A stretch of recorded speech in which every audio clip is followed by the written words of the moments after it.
Bonsoir frère Eric. Bonsoir bien mes frères Richer. Que le Seigneur te bénisse. Amen.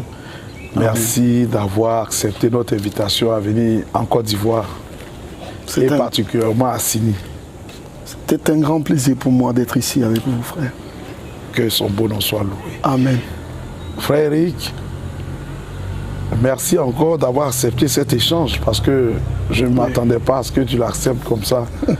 Et je suis tellement heureux que tu l'aies fait. Oui, c'est bien cet échange. C'était nécessaire, peut-être à cause des questions, certaines questions qui doivent avoir de la lumière. Mais je trouve que c'est très délicat. Aussi, je voudrais que le Seigneur nous aide à apporter la lumière sur toutes les questions que tu peux avoir. C'est vrai. Alors nous allons commencer, frère Eric. Je t'en prie, frère. Je voudrais que frère Eric se présente. Qui est frère Eric Moukaya? Qui il est? Eric Moukaya est un frère d'origine, de nationalité d'origine congolaise, qui vit en Afrique du Sud depuis 2000. Depuis 2000. Et avant d'aller en Afrique du Sud, je venais du Congo où déjà j'étais prédicateur et responsable d'une assemblée qui jusqu'à présent est là, dans la région du Kasaï, à Monédi tout précisément. Une grande église que le Seigneur nous a donnée et qui jusqu'à présent marche très bien.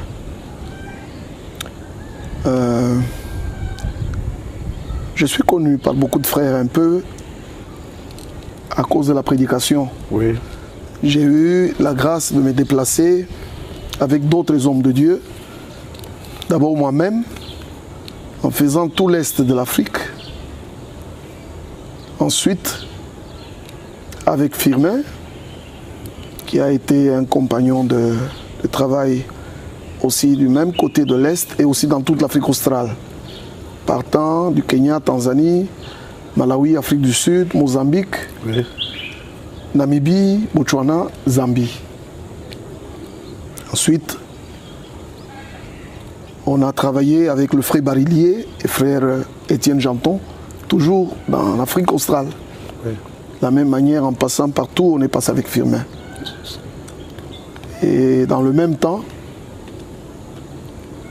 on a aussi eu la grâce d'accompagner Frère Franck en Tanzanie, Malawi, Zambie, Afrique du Sud, un peu ça, île de la Réunion, Mauritius. Mauritius, c'est l'île Maurice. L'île Maurice, oui. Okay. L'île Maurice et Madagascar. D'accord. Voilà. Alors, frère Eric, je voudrais rapidement rebondir, revenir un peu directement dans la chose. Oui. Comment frère Eric rencontre le Seigneur? En peu de mots. Oui. J'étais un basketteur. Ma vie, c'était vraiment le basket. Et j'ai travaillé déjà. Quand je quitte le boulot, c'était le basket.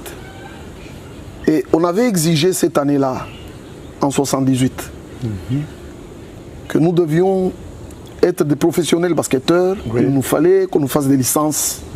Et pour ça, il fallait des photos. Donc, je devais chercher un photographe pour me photographier. Et le photographe que j'ai trouvé qui devait me photographier était aussi quelqu'un de notre équipe, un basketteur, mais qui avait disparu. Et tous on disait non, il est dans une secte, il ne veut plus de basket. Je suis allé chez lui ce soir-là, j'ai dit écoute, je viens pour me photographier. Et il me dit assieds-toi là. Et il me parle du message du temps de la fin. C'est la première fois que j'entends. Mais en ce temps, vous n'étiez pas encore dans une dénomination? Non, j'ai grandi catholique, dans une famille catholique. J'ai servi jusqu'à l'école secondaire un catholique engagé, acolyte, qui aide le prêtre à faire la messe. Voilà. Et maintenant, lui aussi et moi, le monsieur photographe, était aussi un catholique comme moi. D'accord. Mais maintenant, ça nous scandalisait d'entendre que quelqu'un quitte l'église catholique pour une secte. Alors voilà, je me rends chez lui pour qu'il me fasse des photos pour la licence. Il dit, attends, je vais te photographier. Je dis, mais moi, il dit, attends. Et il sort la Bible. Il me parle de l'enlèvement. C'est la première fois que j'ai entendu qu'il y aura un enlèvement. Et à cela, il ajoute, il dit, Dieu a envoyé un prophète pour préparer les gens à l'enlèvement. Et dans ce discours, il me parle de la divinité de Jésus-Christ. Allez, il m'a mis KO. Ça m'a saisi terriblement. On n'a pas fait la photo. Depuis, j'étais chez lui 19h moins. Je suis sorti de là minuit moins. En rentrant chez moi, en pleurant sur la route. C'était vraiment ce que nous lisons dans la Bible, que j'ai fui touché. Et je venais en pleurant à haute voix. Ma femme a entendu que je venais en pleurant. On était fiancés parce que la guerre était venue chez nous et pendant la guerre, oui. Elle est restée. Notre mariage a eu lieu comme ça, c'est qu'on n'a pas connu les cérémonies. Oui, oui. Eh bien, ce soir-là, elle m'ouvre la porte, j'entre, je tombe à genoux, je dis, nous sommes perdus. Je pleurais, je pleurais. Elle va toquer ma mère, elle dit, maman, sors, viens voir ton fils. Et maman me pose la question, papa, arrête un peu de pleurer, qu'est-ce qu'il y a? J'ai dit, maman, nous sommes perdus. Et ma mère dit, oh là là, il est ivre.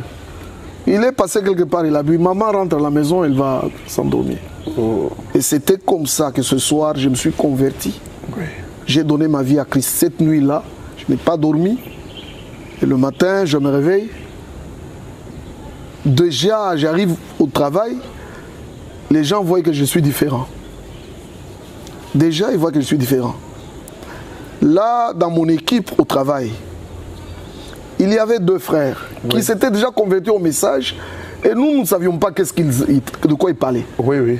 Ils venaient chaque matin dans le vestiaire, quand ils se sont changés, nous changeons des habits, ils s'inclinent dans l'armoire pour prier. Et je disais, mais vous jouez avec Dieu? Comment vous amenez Dieu ici au boulot? Je prenais le bâton du balai et je l'ai tapé. Je disais, vous ne devez pas faire ça. Maintenant, voilà que le matin, là, j'arrive, je leur dis, venez, je vais vous parler de Dieu, pas le Dieu que vous avez. Et je commence à dire, oh là l'enlèvement, et ils m'écoutaient. J'ai dit, Jésus-Christ est Dieu, et ils m'écoutaient. Puis, c'est l'un d'eux qui était tout près, il a crié à l'autre, hé, viens voir, Moukaya a cru. Et l'autre, alors frère, ça m'a fait beaucoup de peine parce que ces personnes que j'ai persécutées en les tapant du balai étaient mes frères. Oui, oui, oui. Et maintenant les gens ont commencé à me voir à trois en train de prier à l'armoire. Alors tout le monde criait, oh là là, lui aussi. Et c'était comme ça que je me suis converti, j'ai reçu le Seigneur et j'ai continué dans le message. Ça c'est merveilleux. Mais ensuite, comment vous avez eu la compréhension du ministère des frères Branham et des frères Franck à la suite?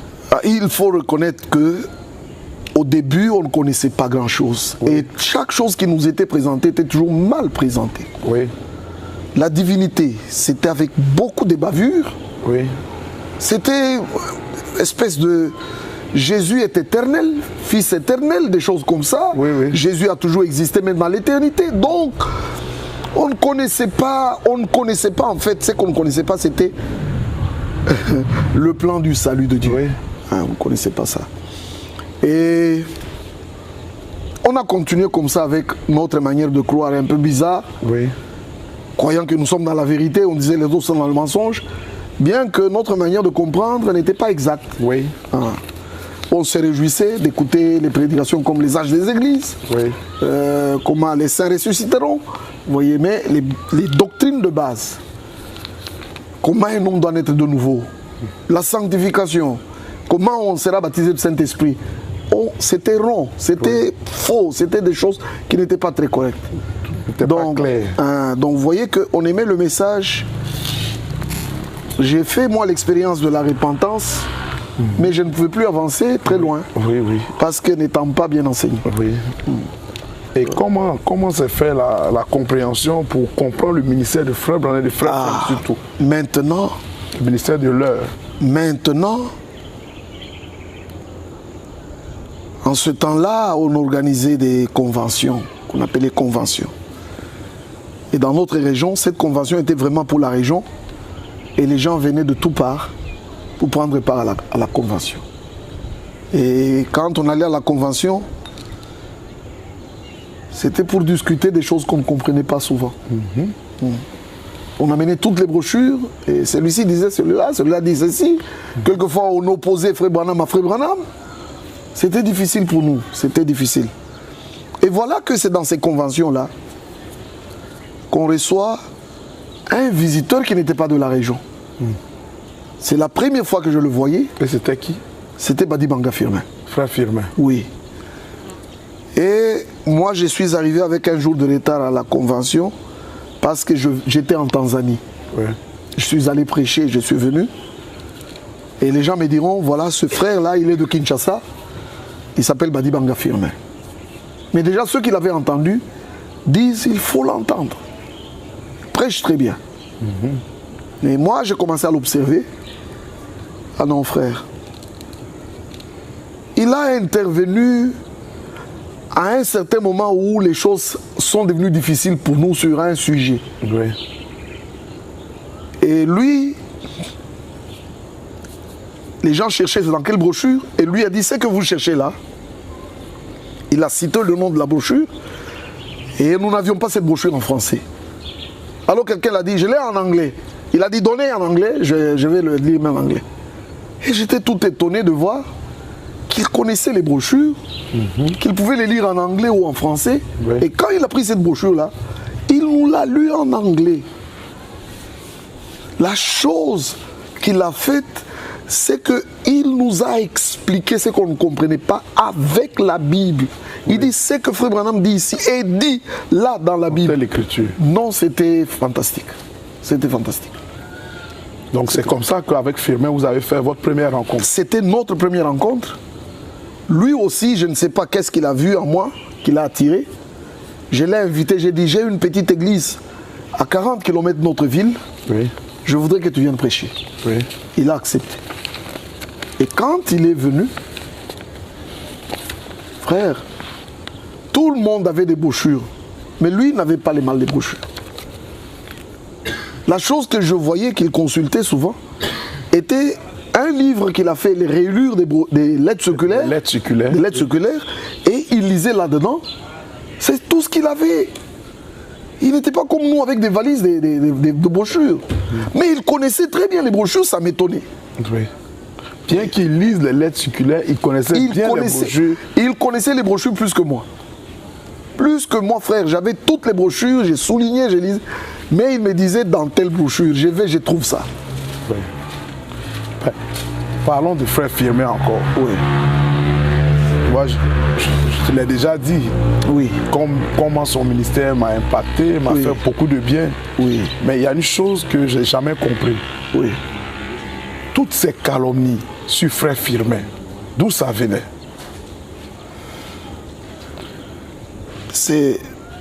Je réponds avec tristesse à cette question. Je pense que les gens ne connaissaient pas Frère Firmin.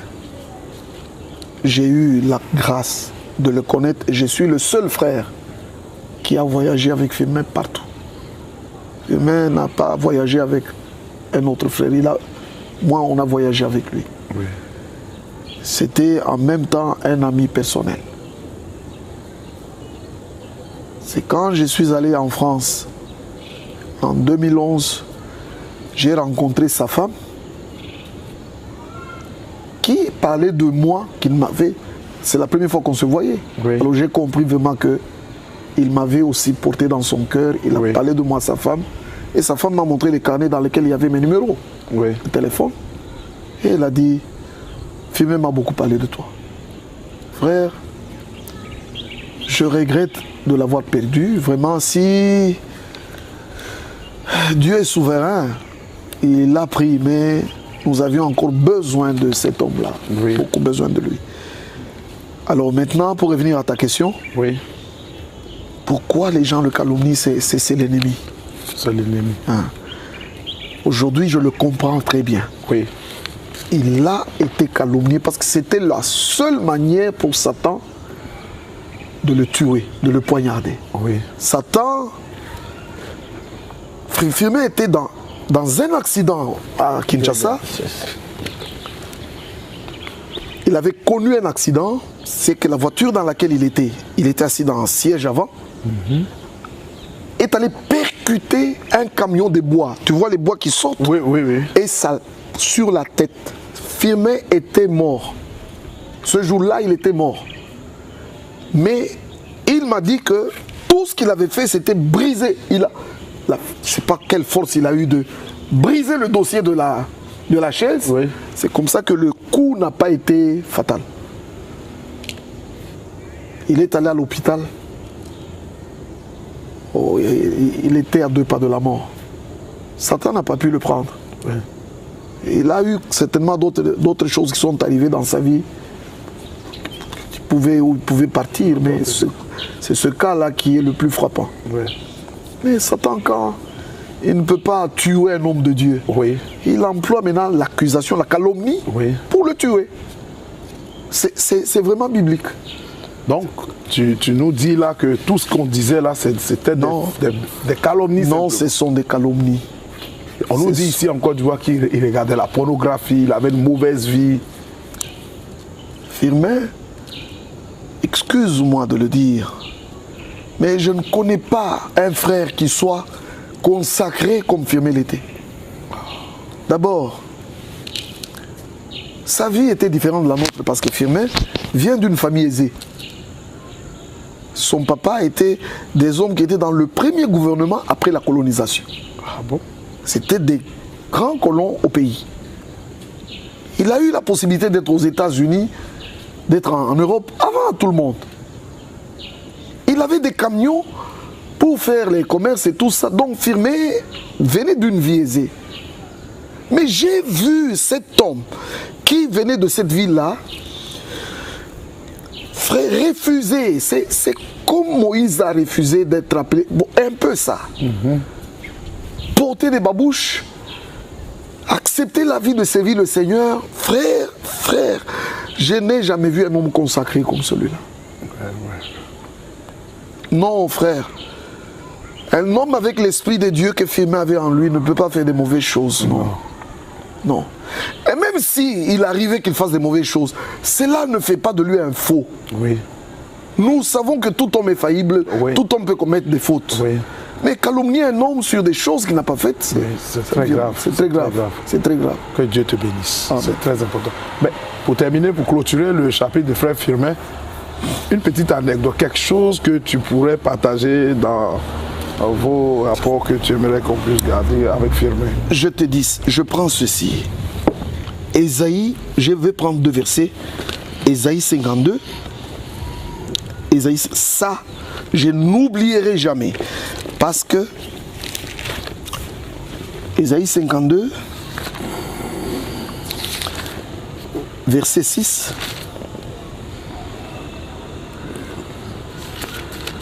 Mon peuple, tu apprendras qui je suis. Oui.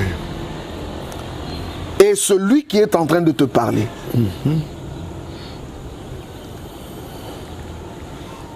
Que c'est moi, le je suis. Vous voyez, ça, j'ai entendu de sa bouche. La première fois qu'il a lu ce verset, il me dit, voici ce que Dieu a prévu pour le temps de la fin. Lui-même Dieu fera que quiconque est son peuple, il connaîtra son nom et il saura que c'est Dieu qui est en train de parler. Maintenant Dieu parle comment? Il dit, qu'ils sont beaux les pieds sur la montagne. Frère, j'ai dit, il dit, voilà comment Dieu fera les choses. Et quand tu lis qu'ils sont beaux les pieds de ceux qui sont, les pieds de sur les montagnes, les pieds de celui qui apporte les mots. Vous voyez au singulier. Oui, au singulier. Mais quand vous allez avec ce verset dans Romains 10, ça je l'ai entendu de Badibanga Firmin et je l'ai reçu comme une révélation. Regarde, mon bien mes frères, ici, Dans Romains chapitre 10,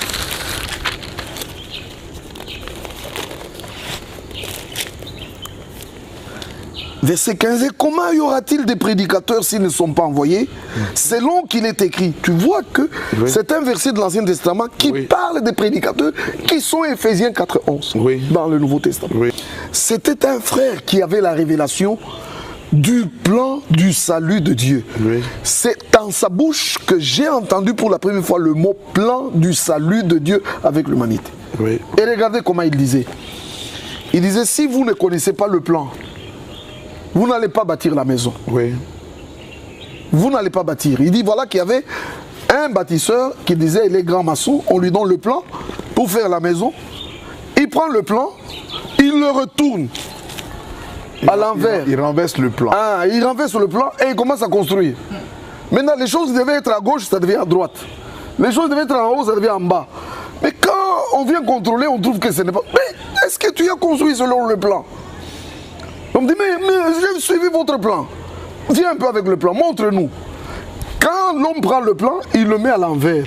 Tout le monde comprend, dit, oh là là. Et lui, frère Firmin nous a dit, si vous ne connaissez pas le plan, vous ne prêcherez pas cette parole. Et le plan du salut de Dieu avec l'humanité, c'est Dieu au-dessus de nous. Et puis ce Dieu vient parmi nous. Et puis ce Dieu vient en nous. Voilà le développement du plan. C'est en même temps, vous avez la révélation de la divinité. Parce que le déploiement de la divinité, c'est ça l'accomplissement du plan de Dieu. Ça. Frère, je peux revenir encore dans Isaïe 52 pour élever quelque chose d'autre, tu vas voir. Je n'oublierai jamais ce qu'il m'a prêché, ce que j'ai reçu de lui. Mon bien, mes frères, je reste des années, je le comprends moi aussi avec d'autres versets. Je commence à en parler. Isaïe 52, verset 8. La voix de tes sentinelles retentit. Elles élèvent la voix. Ici, tout celui qui a entendu Firmin prêcher connaît ce verset. Il a dit, les sentinelles, malgré leur nombre, n'ont qu'une seule voix. Ils disent la même chose. Frère, ça. Donc, tout celui qui est prédicateur, qui dit qu'il est appelé de Dieu, dira la même chose avec les autres. Voilà. Il dit, la voix de tes sentinelles retentit, elles élèvent la voix. Et regarde que ça nous concerne. Il dit, elles poussent ensemble des cris d'allégresse, car de leurs propres yeux, elles voient que le Seigneur ramène Sion. Mais ça, c'est ce que nous sommes en train de vivre. C'est la restauration. Le Seigneur est en train de ramener Sion. Et ici, il est même parlé. Le Seigneur ruine, verset 9, éclater ensemble en cris de joie, ruine de Jérusalem. Ce sont ces ruines-là qui doivent être transformées. On doit déblayer, enlever les ruines. Vous voyez que c'est un texte... C'est très puissant. En tout cas. Il n'y a qu'un Moïba Dibanga qui pouvait prêcher comme ça. Nous l'avons aimé parce qu'il avait la révélation de la parole. Oh, tu m'as dit une fois que c'est grâce à lui que tu as compris le ministère de Frère Franck. Exactement. C'est quand lui est venu chez nous qu'il a prêché. Maintenant, il nous a dit ceci. Si vous restez seulement avec le ministère de Frère Branham, vous resterez en retard. Parce que Dieu ne s'est pas arrêté. Il y a une suite. Frère, on ne pouvait pas connaître ces choses, frère. Et nos prédicateurs ne connaissaient pas ces choses. Pour nous, Frère Barlier, Frère Franck, c'était des ministres comme nous. Oui. Ah bon? Oui. Oui. Et dans beaucoup d'endroits, on les respectait parce que c'était des blancs, tout simplement. Mais quand Frère Franck vient, pour la première fois, dans notre région, nous avons vu que ce n'est pas un ministère normal de tous les autres. Parce qu'il parlait de son témoignage avec le prophète. Il nous montrait les lettres qu'il a échangées avec le prophète. Il nous a parlé des visions qu'il voyait. Il nous a parlé de la voix qu'il entend. Nous avons maintenant, notre attention s'est réveillée. Et Firmin a été la seule personne nous n'étions nous pas capables de prendre le ministère de cet homme, de le classer dans les Écritures. Dans les Écritures. Et c'est Frère Firmin qui va nous montrer dans les Écritures le ministère de cet homme. Matthieu 24, 47, il dit, regardez que ce ministère est fortement lié aux Vierges sages. Oui. La Vierge sage, il l'avait déjà compris depuis longtemps. Depuis longtemps. Lui avait compris, frère, les vérités que nous sommes en train d'écouter aujourd'hui. Tu sais, je suis allé à Kinshasa, oui. bon, sans vraiment cacher. Je suis entré dans leur bureau délimité. Frère, j'étais subjugué. Parce qu'ils avaient tout le matériel. Ils avaient toutes les brochures. Ils avaient toutes les lettres circulaires, tous les livres de Frère Franck. Limité, c'est là où Frère Firmin était. C'est là qu'il était. Et je m'asseyais à sa table. Oui. Et lui n'était pas là, il était en Europe. Oui. Et j'ai découvert quelque chose d'autre. En dehors des lettres circulaires que nous avions, des bandes que nous avions, des brochures que nous avions, j'ai vu des manuscrits écrits au crayon, des prédications, des lettres qui n'ont pas été publiées, mais qu'un frère qui connaissait l'allemand, qui était là-bas avec Frère Kaboué, qui est aussi de Jamon, qui traduisait pour lui. C'était beaucoup de manuscrits. Mais ça, c'était quoi? C'était quel genre de... C'était les prédications de Frère Franck. Ah, donc on lui traduisait ça. Mais déjà. si, on lui traduisait ça déjà de l'allemand en français. Il avait de l'avance, frère. Moi, j'ai appris dans ce bureau-là à saisir les textes à l'ordinateur. Le frère Georges m'a appris.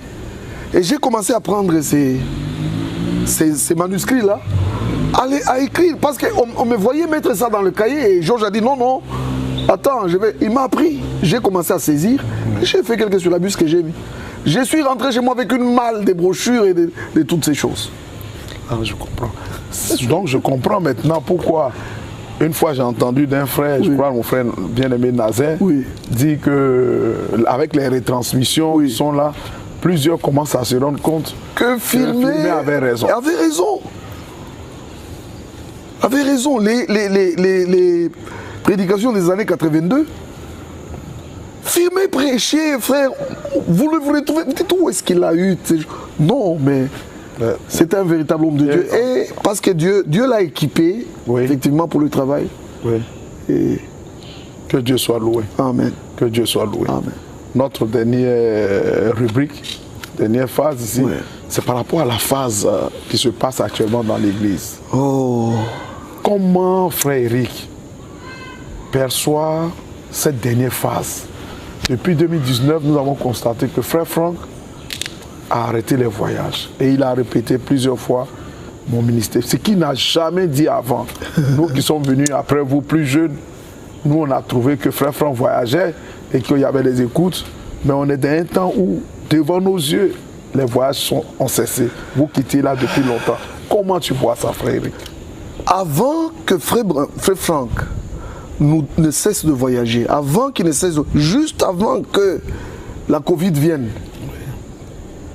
3 fois dans différents services, 3 fois, il a lu Luc 2, l'histoire.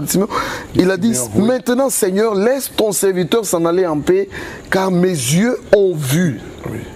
Mais nous posons la question, qu'est-ce que ses yeux ont vu? Il dit Matthieu 24, 14. Oui. L'évangile du royaume est allé partout.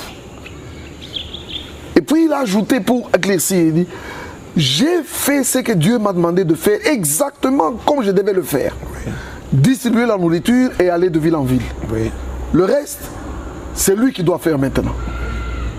Et ensuite, enfin, il annonce, je ne voyagerai plus. Oui. Donc ce n'est pas maintenant. Oui. Un homme voyait déjà que son ministère est accompli. Oui. Alors frère, nous devons redoubler d'attention. Oui. Si le Seigneur a terminé avec son serviteur qui devait aller de pays en pays, d'abord, il faut que chacun sache que la Bible annonce la fin en rapport avec l'évangile touchant toutes les nations. Oui, oui. Alors quel est le but principal?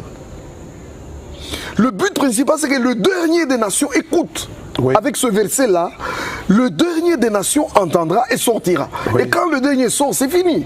Vous, Alléluia. rempli de l'esprit et de la vie de Jésus-Christ. Oui, que Dieu soit loué. Amen. Alléluia. Mais frère Eric, on ne va pas terminer cet entretien sans te demander qu'est-ce que tu aimerais dire aux différents frères de la Côte d'Ivoire, un message que tu as à cœur, parce que tu es venu ici, tu as vu l'engouement, les frères étaient très heureux. Je sais que ça t'a touché.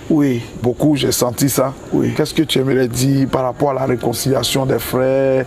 J'ai senti que quand on parlait, tu étais beaucoup touché. Exactement. Qu'est-ce que tu aimerais dire du fond du cœur à cœur à tous ces frères? Exactement. Tous les frères qui auront la possibilité d'écouter, de nous suivre, doivent savoir ceci. Que l'œuvre que Dieu va achever maintenant s'achèvera dans un amour parfait. Amen. Donc, le Seigneur nous amène à un point où nous devons être capables de supporter ceux qui ne nous comprennent pas. Là où nous sommes mal compris, d'avoir des sentiments pour permettre aux derniers de voir la vérité et de changer. Parce que la toute dernière action aura pour but que ceux qui hésitent encore prennent la décision et viennent à Dieu. Alors ça dépendra de la manière dont nous nous comportons vis-à-vis de ceux qui nous maltraitent, qui disent du mal de nous. Il faut que les frères aient l'amour et acceptent d'aller vers ces gens-là et de dire vous êtes nos frères. On leur donnera la chance d'écouter réellement ce que nous croyons. Et de leur donner le temps d'examiner ce qu'ils ont à la lumière de la parole. Que Dieu te bénisse. Amen, mon frère, merci. On ne pourra pas terminer cet entretien sans que tu pries. Oui, frère. Je voudrais que tu pries. Je veux bien. Non seulement pour ici, cette ville d'Assini, notre assemblée et notre pays. Et pour tous les frères. Que Dieu te bénisse, frère. Amen. Dieu, notre Père. Oh, Seigneur Jésus. Nous avons lu que les ruines de Jérusalem éclatent de joie parce qu'ils voient que le Seigneur est en train de ramener. Nous aussi nous voyons. C'est pourquoi cette courte prière que je t'adresse en faveur de ton peuple dans ce pays. Nous ne savons pas qui est quoi. Mais toi, tu les connais tous. Tu as dit, je connais mes brebis. J'irai les chercher. Alléluia. Celles qui sont là afin qu'il y ait un seul troupeau. Seigneur. Père, nous voulons voir ta main ramenant toutes les brebis qui t'appartiennent. Accorde-nous cette grâce. Seigneur. Que cette ville d'Assini qui a reçu ces choses serve d'appui pour partout où le message va partir. Tu as permis que les gens de cette ville et tous ceux qui sont joints à eux entendent, voient et croient. Seigneur, puisses-tu multiplier cela partout où les gens sont partis. Que ta gloire se manifeste en ramenant à toi, à l'assemblée, tous ceux qui sont destinés à la vie éternelle. Bénis mon frère, Richer, tous ceux qui travaillent avec lui. Bénis tous les prédicateurs qui ont pris part à ces réunions. Tout celui qui est venu à ces réunions, visite-les, Seigneur, et parle avec chacun d'eux. Nous te les consacrons tous par la foi, au nom du Seigneur Jésus-Christ. Amen. Amen. Merci beaucoup, frère. Amen. Que le Seigneur te bénisse. Amen. Merci.